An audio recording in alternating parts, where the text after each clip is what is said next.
ఆ విరూపాక్షి ఎన్ని ప్లాన్లు వేసినా రూపని టచ్ చేయగలిగిందేమో గాని నన్ను మాత్రం ఈ జన్మలో టచ్ చేయలేదక్క. నా జీవితంలో విరూపాక్షి ఎంతో, రూప కూడా అంతే. ఆ దరిద్రం గురించి మాట్లాడుకోవడం, ఆలోచించడం కూడా వేస్ట్. తమ్ముడు,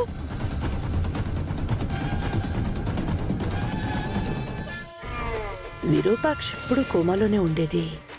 మరి దుబాయ్కి ఎప్పుడు వెళ్ళింది? ఇదంతా ఎలా ప్లాన్ చేసింది? లేదంటే ఇది కూడా వాళ్ళ ప్లాన్లో భాగమేనా? తెలుసుకోవాలి. ఏమే ముత్యాలు, ఈ ఇంట్లో అడుగుపెట్టిన ఎలా విశేషమో, లేకపోతే మీ మావయ్య నీ కోడలు కడుపులో పడిన విశేషమో తెలవదు గాని నీ కోడలికి పెద్ద నౌకరీ దొరికిందంట కదే. సంతోషపడకుండా మొహం ఏంటి అట్ట పెట్టుకున్నావు? తన కడుపులో మా మావయ్య పడి బంగారం లాంటి సీఎం సంబంధం చేజారిపోయింది. ఇప్పుడు నా ఇంట్లో అడుగుపెట్టి నా బిడ్డ కుర్చీని లాగేసుకుంది. ఈ దరిద్రాన్ని నా కళ్ళతో నేను చూడాల్సి వస్తుంది అనుకోలేదు. అంతా నా కర్మ. అమ్మా, రూప అన్నయ్య కుర్చీ ఏం లాక్కోలేదు. అన్నయ్య ఎండి కుర్చీ అలానే ఉంది. రూపది సీఈఓ కుర్చీ, అంటే అన్నయ్య కంటే కొంచెం పై స్థాయి అంతే.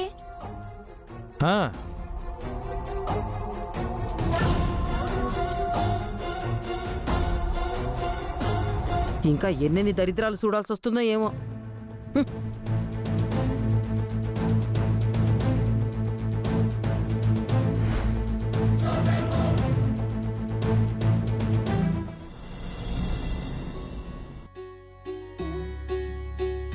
ఏంటి రాజు ఇదంతా? అంతా కలలా ఉంది. అమ్మ నాతో లేకపోయినా మన కోసం ఇదంతా చేసిందా? అమ్మాయి గారు, అమ్మ అంటేనే అలా ఉంటారు. ముందు మీరు ఇలా రండి. మీరిప్పుడు నాకు బాస్ కదా, ఈ చైర్లో కూర్చోండి. అయ్యో, ఇవన్నీ నాకెందుకు రాజు? మీకే అవసరం అమ్మాయి గారు. ఆర్ఆర్ గ్రూప్ ఆఫ్ కంపెనీస్కి సీఈఓ అంటే ఈ మాత్రం ఉండాలి కదా. పదండి కూర్చోండి. అయ్యో రాజు. పదండి అమ్మాయి గారు, కూర్చోండి అమ్మాయి గారు. ఏంటి రాజు? రాజు, ఈ శుభ సందర్భంలో పని కూడా మొదలు పెట్టేస్తే బాగుంటుంది కదా అమ్మాయి గారు. మురుగాన్ని రమ్మని చెప్పాను. గౌతమ్, ఇప్పుడు రూప సీఈఓ కాబట్టి నా మీద ప్రతీకారం తీర్చుకోదు కదా, నన్ను మెడ పట్టుకొని బయటికి గెంటదు కదా. మా మేడం మీ అంత కఠినాత్మురాలు కాదమ్మా. మురుగన్, వచ్చేటప్పుడు పర్మిషన్ తీసుకొని రావాలని తెలీదా? క్షమించండి సారు, మీ ముగ్గురిని మా మేడం పిలుస్తున్నారు. మమ్మల్ని ఎందుకు పిలుస్తున్నట్టు మురుగన్? వస్తే మీకే తెలుస్తుంది కదమ్మా. రండి రండి.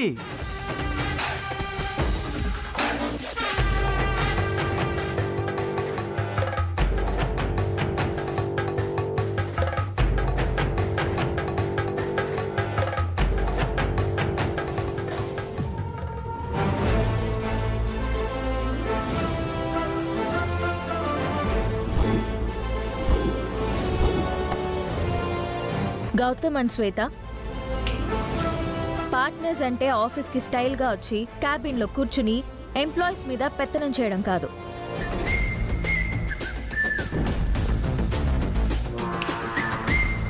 పార్ట్నర్స్ కూడా పనిలో ఇన్వాల్వ్ అవ్వాలి. అప్పుడే కంపెనీ గ్రోత్ ఉంటుంది. రేణుక, నువ్వు నీ పని వదిలేసి వీళ్లతో కలిసి తిరుగుతున్నావు. పని మీద ఇంట్రెస్ట్ లేకపోతే వెళ్ళి ఇంట్లో కూర్చో. నాకు పని చేయాల్సినంత కర్మ పట్టలేదు. అది మా కంపెనీలో పార్ట్నర్ అవ్వకముందు. కంపెనీ అగ్రిమెంట్ క్లియర్గా చదివితే మీకు విషయం అర్థమవుతుంది.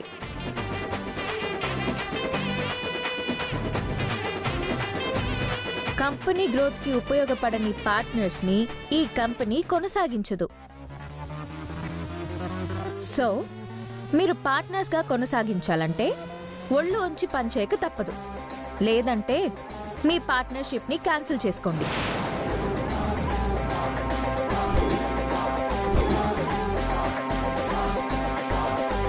నీ పతనం చూసేంత వరకు ఈ కంపెనీని వదిలిపెట్టను. సరే, నువ్వు చెప్పినట్టు చేస్తాను. మేడం ఇప్పుడు సీఈఓ అయి ఉండారు.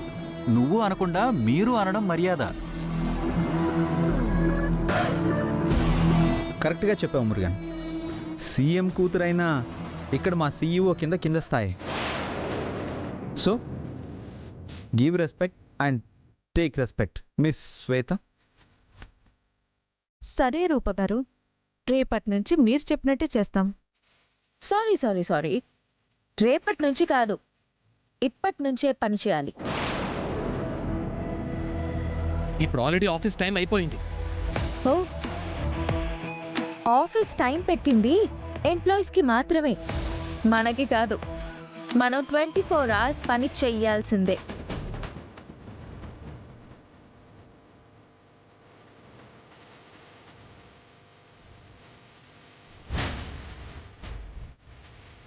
ఏడిపోతున్నావు రూపా? ఈ ఫైల్స్ అన్ని చెక్ చేసి తర్వాత పో. ఇప్పుడు ఆఫీస్ టైం అయిపోయాక చెప్పడం ఏంటి? నువ్వు చేసేది నీ పని కాదు రూపా. నేను చెప్పిన పని చేయడం మాత్రమే నీ పని. ఓ అమ్మో. మురుగన్ గారు, మేడం. ఈ ఫైల్స్ ముగ్గురికి సమానంగా పంచండి. ఓకే.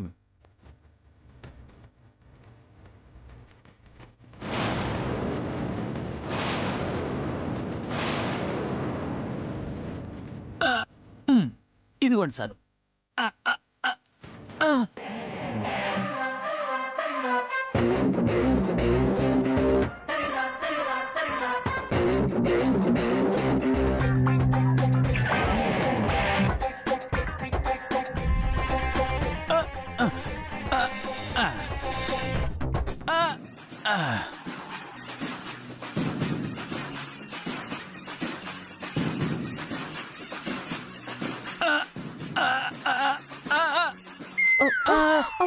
మెల్లగా మెల్లగా మెల్లగా.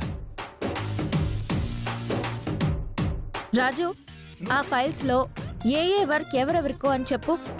రేణుక, నువ్వు ఆ ఫైల్స్లో డిజైనింగ్ మోడల్స్ అన్నీ ఉన్నాయి. వాటికి సంబంధించిన డీటెయిల్స్ అన్నీ పీడిఎఫ్ చేసి నాకు మెయిల్ చేయి.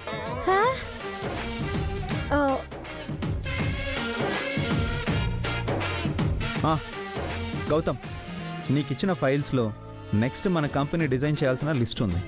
సో ఆ డీటెయిల్స్ చూసి డ్రెస్సింగ్ డిజైన్ చేసి నాకు మెయిల్ చేయి. శ్వేత, నీకు ఇచ్చిన ఫైల్స్లో ఆల్రెడీ డ్రా చేసిన డ్రాయింగ్స్ ఉన్నాయి. ఆ డిజైన్స్ చూసి డ్రెస్ డిజైన్ చేయి. అట్లీస్ట్ క్రాప్ కటింగ్ అనేది చేసి చూపించు. నాకు డ్రెస్ డిజైన్ చేయడం తెలీదు. కావాలంటే నా పర్సనల్ డిజైన్ని పిలిపిస్తాను. హలో, మీ పర్సనల్ డిజైనర్తో డిజైన్ చేస్తే మనం ఉండేదెందుకు? చెప్పింది చేసి పెట్టండి.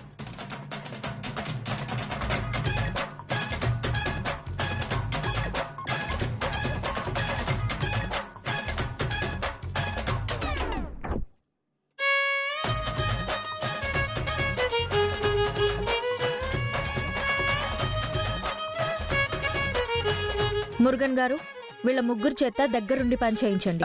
Okay madam.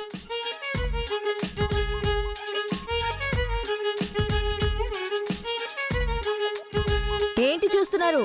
వెళ్ళండి.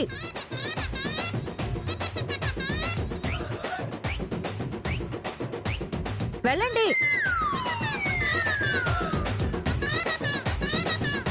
టైం అవుతుంది, వెళ్ళండి. పదండమ్మా.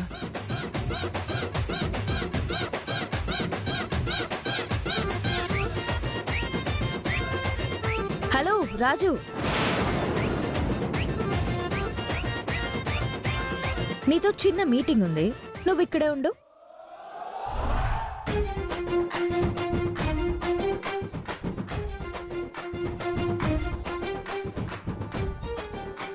అరే, మీరెళ్ళండి. నా మీటింగు నా రాజుతో.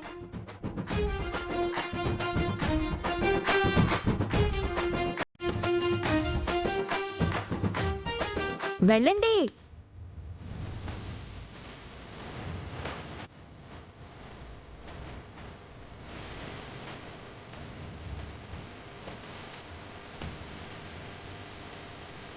సీఈఓగా ఆదరగొట్టేశారు అమ్మాయి గారు.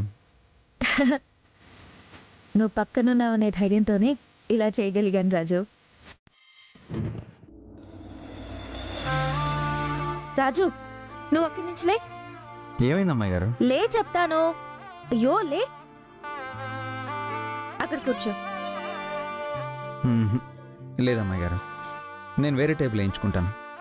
మీరు నా బాస్ కాబట్టి మీరు కూర్చోండి. ఏ రైస్ పీస్, ఏ భార్యకైనా భర్తే బాస్. నువ్వే నా బాస్.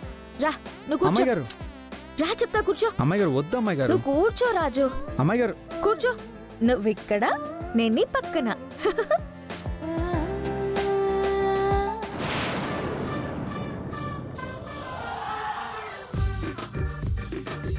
అందరింటికి పోతాండ్రు. అబ్బా, నాకేంది కర్మ. ఛీ.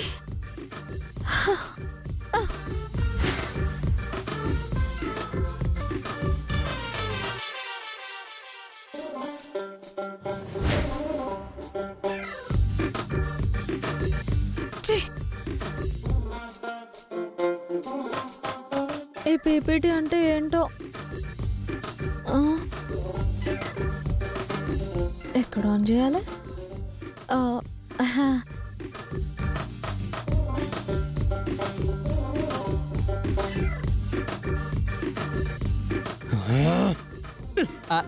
సారు, డ్రాయింగ్ అంటే వేరే వాళ్ళు వేసినవి కొట్టేసినంత ఈజీగా సార్. కానివ్వండి సార్.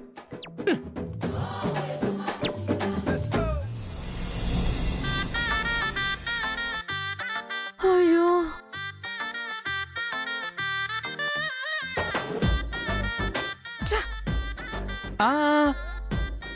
క్లాత్ సరిగ్గా కత్తిరించకపోతే మన పోస్ట్ కత్తిరించేస్తారమ్మా. కొంచెం చూసుకుని కత్తిరించండి. ఇదిగో, ఇంకోసారి నా దగ్గరకు వస్తే క్లాత్ కాదు నీ పీక కత్తిరించేస్తాను. పోయి కనిచి. వెళ్తానమ్మా, వెళ్తాను.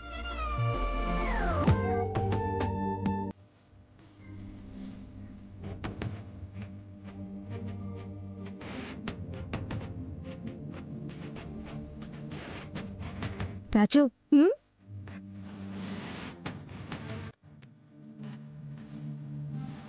ఛీ.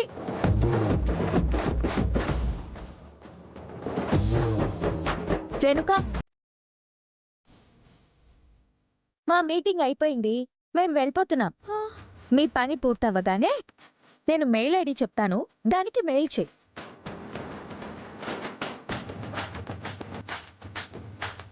మెయిల్ ఐడి వచ్చేసి రాజు రూప 143@.com. రాజులో ఆర్, రూపలో R, in capital letters. Mail చేసేసే. పద రాజు.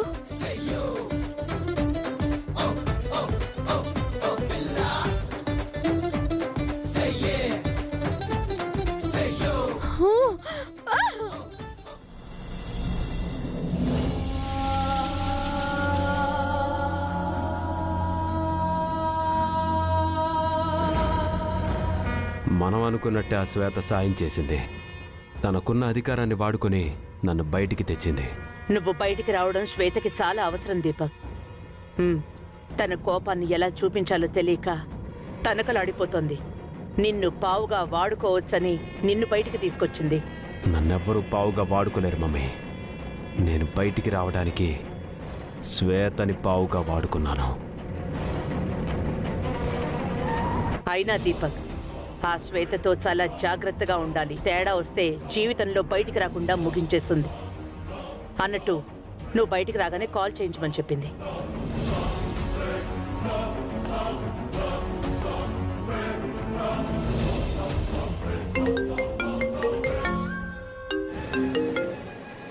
చెప్పండి విజయాంబిక గారు. అమ్మా శ్వేత, నువ్వు చేసిన సాయం జన్మలో మర్చిపోలేను. చాలా థ్యాంక్స్ అమ్మా. ఫోన్ దీపక్ ఇవ్వండి aunty. Thank you so much Shweta గారు. ఈ థ్యాంక్స్లేమి వద్దు దీపక్. నాకు నా కోపం చల్లార్చుకోవడానికి నేనొక ప్లాన్ వేస్తున్నాను. ఆ ప్లాన్ నేను అనుకున్నట్టు జరిగితే చాలు. నా కోసం ఇంత చేసిన మీకోసం నేను ఏమైనా చేస్తాను. చెప్పండి. అది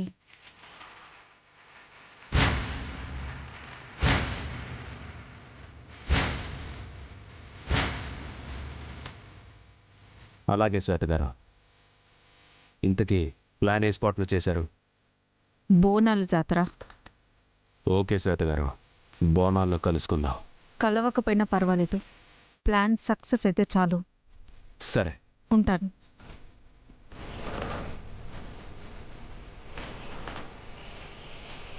మమ్మీ, శ్వేత ప్లాన్ శ్వేతకుంది, మన ప్లాన్ మనకుంది. సిచ్యువేషన్ ఎలా అనుకూలిస్తే అలా చేసేద్దాం. అలాగే దీపక్, ఈసారి మనం చాలా జాగ్రత్తగా ఉండాలి. అది నేను చూసుకుంటాను మమ్మీ. మనం కూడా బోనాల్లో కలుద్దాం. ఇంత రాత్రిపూట ఎక్కడుంటావు దీపక్? పోనీ ఇంటికి రా, మాయకి తెలియకుండా నేను తీసుకెళ్తాను. వద్దు మమ్మీ, జైలుతో పోలిస్తే ఏ ప్లేస్ అయినా బాగానే ఉంటుంది.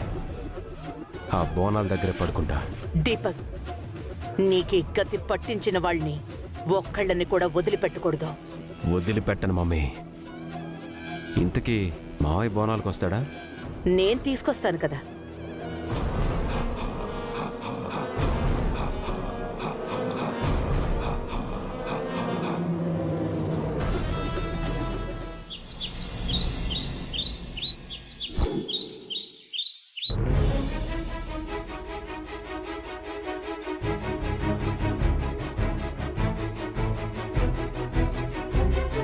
తమ్ముడు,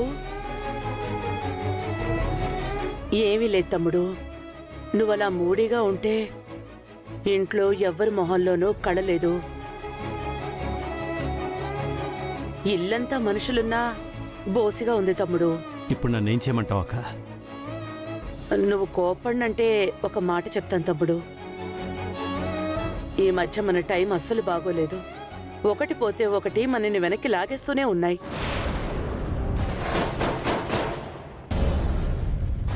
ప్రతి ఏడాది ఆనవాయితీగా చేస్తున్న బోనాలు గడిచిన 2 ఏళ్లలో మనం చేయనే లేదు తమ్ముడు. అందుకు అమ్మవారికి ఏమైనా కోపం వచ్చిందేమోనని. అక్క చెప్పింది వింటుంటే నాకు అలాగే అనిపిస్తుంది అన్నయ్య.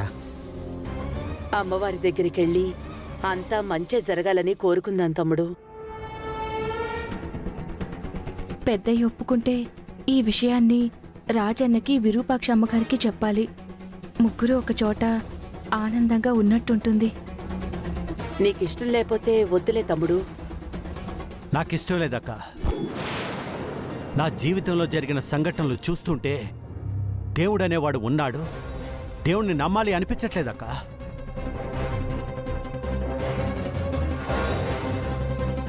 అసలు నేను ఎవరికి ఏం అన్యాయం చేశానక్క?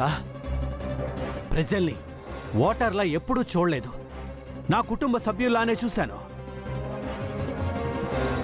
అందరికీ ఏ సమస్య వచ్చినా ఆ సమస్య నాకొచ్చినట్టే చెల్లించిపోయేవాణ్ణి. ఆ సమస్య తీరే వరకు నిద్రపోయేవాణ్ణే కాదు. కానీ ఆ ప్రజలే నాకు నిద్రలేని రాత్రులు మిగిల్చారు.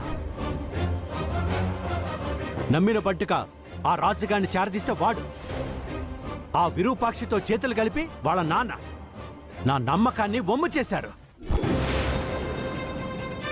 ఎవరు ఎన్ని చేసినా నా బిడ్డ నా పరువు కాపాడుతుంది, నా గౌరవం నిలబెడుతుంది అని నా గుండెలో పెట్టుకుని చూసుకున్నానక్క.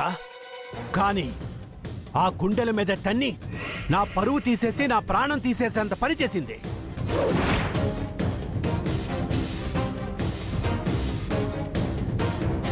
ఇంకా ఏం మిగిలిందని నేను గుడికి రావాలక్క? తమ్ముడు, మనకి పట్టిన దరిద్రాలన్నీ ఈ రూపంలో దూరం అయిపోతాయి. ఇక రాబోయే రోజులు ఖచ్చితంగా బాగుంటాయి. మన మీద కోపంగా ఉన్న అమ్మవారిని దర్శించుకుని శాంతింపచేద్దాం తమ్ముడు. నిన్నే నమ్ముకునున్నా నీ కుటుంబం కోసమైనా వెళ్దామని చెప్పు తమ్ముడు.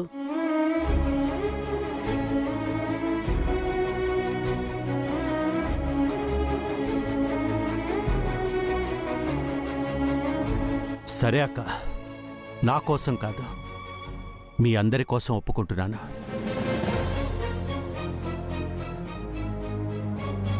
సుమా, మందారం, వెళ్ళి రెడీ అవ్వండి, త్వరగా వెళ్ళండి.